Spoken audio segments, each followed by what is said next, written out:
Hello everyone. Previous years DNP exam में side effect of oral contraceptive पूछा गया है, ओसीपीज़। तो सबसे पहले अपन माइनर साइड इफ़ेक्ट डिस्कस करते हैं। इसमें जो होता है वो GIT, most important is GIT upset. ये क्यों होता है? एस्ट्रोजन की वजह से होता है। इसमें नोजिया, रेचिंग, इमेसिस, एनोरेक्सिया हो सकता है। इसको अपन कैसे रिड्यूस कर सकते हैं? या जैसे कि पिल को बेड टाइम पे ले लिया, या मिल्क के साथ ले लिया, या फिर अपन इसको ट्राइफेजिक फिल्स की तरह भी ले सकते हैं। सेकंड है हेडेक एंड माइग्रेन। ये भी एस्ट्रोजन की वजह से भी ही होता है। ये वैसे अपन जैसे कुछ दिनों बाद सेटल डाउन होता है नॉर्मली, लेकिन अगर परसिस्टेंट और सीवियर माइग्रेन है तो अपन को इसको डिसकंटिन्यू करना पड़ सकता है ड्रग्स को। अब वेट पे क्या फ़र्क पड़ता है? तो वेट बढ़ता है। ये दो चीज़ों से होता है, ईस्ट्रोजन और प्रोजेस्टेरोन दोनों की वजह से। ईस्ट्रोजन क्या करता है? ईडिमा प्रोड्यूस करता है और साइक्लिकल वेट चेंजेस करता है, जबकि प्रोजेस्ट्रोजन का क्या काम है? एनाबॉलिक इफेक्ट है। ये क्या करता है? Fat and tissue deposition and increase appetite. ठीक है। अब इसमें ईडिमा और फिट भी हो जाता है सोडियम रिटेंशन की वजह से। इसमें अपन क्या कर सकते हैं? ड्रोस्पायरिनोन कंटेनिंग जो यास्मीन ओसीपी आती है उसको यूज करो। उससे कहीं ना कहीं वेट गेन नहीं होता और स्लाइड वेट लॉस ही होता है, क्योंकि इसमें एंटी मिनरलोकोइड कोर्टिकोइड एक्टिविटी होती है। Next is skin changes. इसमें क्या हो जाता है? हाइपर पिगमेंटेशन हो जाता है ईस्ट्रोजन की वजह से। ऑयली स्किन हो जाती है due to androgenic effect. Breast changes में क्या आते हैं? ब्रेस्ट में ईडिमा और ब्रेस्ट हो जाता है, इसकी वजह से हैवीनेस एंड टेंडरनेस होता है।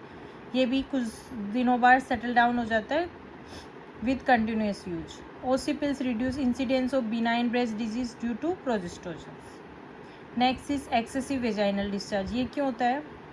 ईस्ट्रोजन की वजह से क्या होता है? सर्वाइकल हाइपरट्रोफी, कंजेशन, सर्वाइकल इरूजन हो जाता है, जिसकी वजह से वेजाइनल कैंडिडियासिस, क्लेमाइडिया, ट्राइकोमोनास, ये सब इन्फेक्शन भी बढ़ जाता है। अगर ये इन्फेक्शन है तो अपन को इनको ट्रीट करना चाहिए। Next is breakthrough bleeding. Breakthrough bleeding क्या होती है? लो एस्ट्रोजन जो अपन यूज़ करते हैं, यूजुअली अपन 30 करते हैं, अगर अपन 20 यूज़ कर रहे हैं तो ये ज़्यादा होता है। कोई हार्मफुल इफेक्ट नहीं है। अपन इसको 30 वाली एस्ट्रोजन कंटेनिंग ओसी पिल्स है उसको उसमें चेंज कर सकते हैं। Next is irregular bleeding in मिनोरेजिया।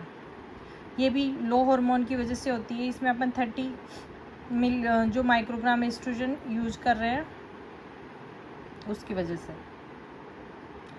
अब अपन अगर ये ठीक नहीं होता है कुछ टाइम बाद तो अपन सीजनल जो कंटिन्यूस यूज वाली ओसीपी होती है वो यूज कर सकते हैं। Next is ओलिगोमिनोरिया।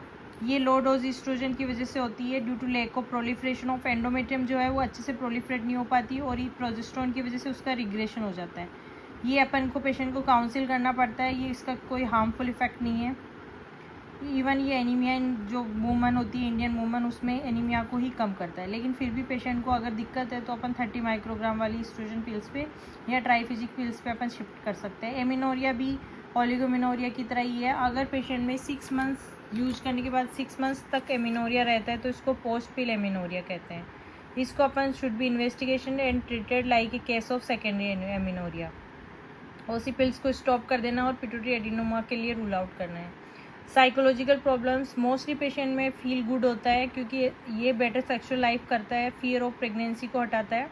लेकिन कई बार ये डिप्रेशन, लिबिडो को भी कम कर देता है। ऐसा क्यों होता है? वेजाइनल ड्राइनेस की वजह से। इन पेशेंट को अपन को डेली 50 मिलीग्राम पायरिडॉक्सिन टेबलेट देनी चाहिए। मिसलेनियस में hyperlipidaemia, muscle cramp, leg cramps, vision dimness, oedema of cornea, ये सब करवाता है। Next is major side effect. Major में सबसे पहले कार्डियोवैस्कुलर डिजीजेज जैसे एमआई, ये सब में नहीं होती है, mainly smokers, hypertensive disease, diabetic, obeys, इनमें ज़्यादा होती है। इस्केमिक हार्ट डिजीज़ की रिस्क भी बढ़ जाती है 1.5 टाइम्स। ये भी स्मोकर्स में, डायबिटीज़ में, हाइपरटेंशन वुमन में ज़्यादा होती है। हेमरेजिक स्ट्रोक भी रिस्क भी बढ़ जाती है, लेकिन ये भी मोर देन 35 ईयर्स की एज वाले या फिर स्मोकर वालों में 10 टाइम बढ़ जाता है। हाइपरटेंशन की रिस्क 1% बढ़ जाती है, क्योंकि ये रास को एक्टिवेट कर देता है। पर ये अगर आपने स्टॉप कर दी पिल तो उसके 3 to 6 मंथ्स में नॉर्मलाइज हो जाएगा। वेस्कुलर कॉम्प्लिकेशन में आर्टेरियल भी हो सकते हैं, वीनस थ्रोम्बोएम्बोलिज्म में भी हो सकते हैं, जैसे कि डीवीटी, पल्मोनरी एम्बोलिज्म में, इसके अलावा वीनस साइनस थ्रोम्बोसिस, ये सब। वीटी, वीनस साइनस थ्रोम्बोसिस की 3 to 5 टाइम्स रिस्क बढ़ जाती है।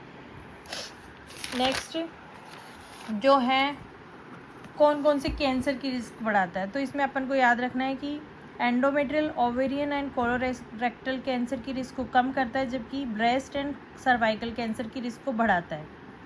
ब्रेस्ट कैंसर से क्या बताएंगे कि 1.4 टाइम्स रिलेटिव रिस्क को बढ़ाता है, और ये भी अपन जब डिसकंटिन्यू करते हैं ड्रग, उसके 10 ईयर्स में डिसअपियर हो जाती है रिस्क।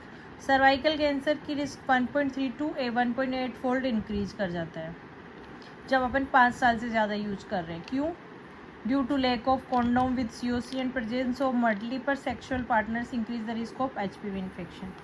लीवर कैंसर की रिस्क को कम करता है, लेकिन लीवर एडिनोमा की रिस्क को बढ़ाता है। ये भी रिस्क डेवलपिंग कंट्रीज़ में हाइयर होती है, क्योंकि ये हेपेटाइटिस B वायरस से एसोसिएट होती है। एंडोमेट्रियल कैंसर को प्रोटेक्ट करता है। अगर आपने 12 महीने से ज़्यादा OC पिल्स यूज़ करी है तो 50% रिडक्शन हो जाएगा एंडोमेट्रियल कैंसर की रिस्क में। ऐसे ही एपिथेलियल ओवरियल कैंसर की रिस्क में 40% रिडक्शन हो जाएगा। कोलोरेक्टल कैंसर की रिस्क भी रिड्यूस करता है। लीवर एंड गाल ब्लैडर की डिजीज़ की बात करें तो अपन बोलेंगे कि स्लाइड रिस्क बढ़ाता है कोलेस्टेसिस, कोलेस्टेटिक जॉन्डिस एंड कोलेलिथियसिस को। इसलिए किसी को हिपेटिक डिसफंक्शन है उस टाइम अपन को OC पिल्स नहीं देनी है। 6 months of normalising the hepatic function, तब उसके बाद अपन दे सकते हैं।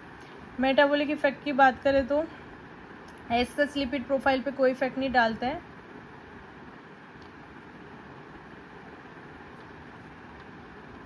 फिर नेक्स्ट इज लैक्टेशन। लैक्टेशन की बात करें तो decrease production and quality of milk. Thank you. अगर वीडियो अच्छा लगा हो तो लाइक करें, शेयर करें एंड चैनल को सब्सक्राइब करें।